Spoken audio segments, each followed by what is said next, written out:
Connaissez-vous les gestionnaires de mots de passe? Auparavant outils de geek, ils deviennent incontournables au vu de la multiplicité des comptes que nous avons. Protéger qui on est ce qu'on possède dans ce monde de plus en plus connecté. Réfléchissez-y une petite seconde. 20, 50, 100, probablement bien plus. Et le truc, c'est que chaque nouveau compte, c'est une nouvelle porte à protéger. Et là, la tentation est immense de prendre un raccourci. Un raccourci qui est en fait extrêmement dangereux. Et voilà le cœur du problème. Utiliser le même mot de passe partout, même s'il est super complexe, c'est un peu comme avoir la même clé pour sa maison, sa voiture et son bureau. Si un pirate met la main sur cette clé unique, il a accès à absolument toute votre vie numérique. C'est vraiment l'habitude à perdre de toute urgence. Un gestionnaire de mots de passe est une application sécurisée qui centralise tous vos identifiants et mots de passe pour accéder à vos sites web, vos applications, dans une base de données protégée, entre autres, par un mot de passe principal appelé clé maître. En plus de stocker vos codes, ce type d'outil peut générer des mots de passe très forts, c'est-à-dire longs, composés de caractères aléatoires et uniques pour chacun de vos comptes.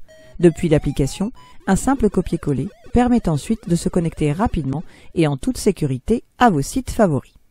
Le principe repose sur plusieurs mécanismes. Imaginez que vos informations sont dans un coffre fermé. C'est votre base de données.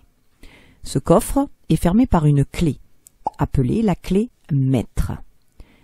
Ce coffre, fermé par la clé maître, se situe dans une maison, le lieu où cette base est stockée, un drive ou un serveur privé par exemple.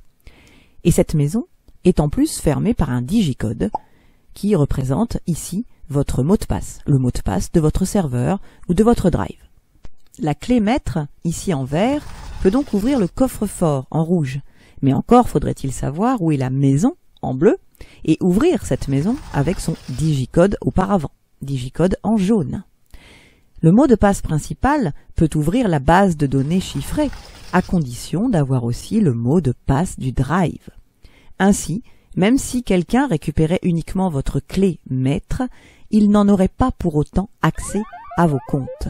À l'inverse, si jamais votre cloud, votre serveur, en bleu ici était piraté, comme une cyberattaque, comme si on avait accès au code du digicode, votre base de données, en rouge, resterait inaccessible depuis un autre appareil que le vôtre, sans votre clé maître. Vous voyez, il y a plusieurs étapes.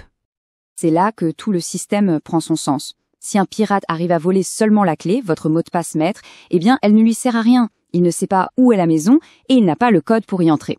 Et à l'inverse, s'il réussit à pirater votre cloud, il entre dans la maison, certes, mais il se retrouve face à un coffre-fort qui, lui, est toujours bien verrouillé. Pour réussir, il doit avoir les deux en même temps, ce qui est beaucoup plus difficile.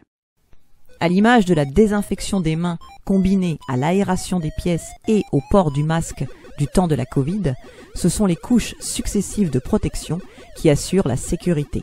Ces verrouillages constituent la robustesse et la fiabilité de ce type de gestionnaire.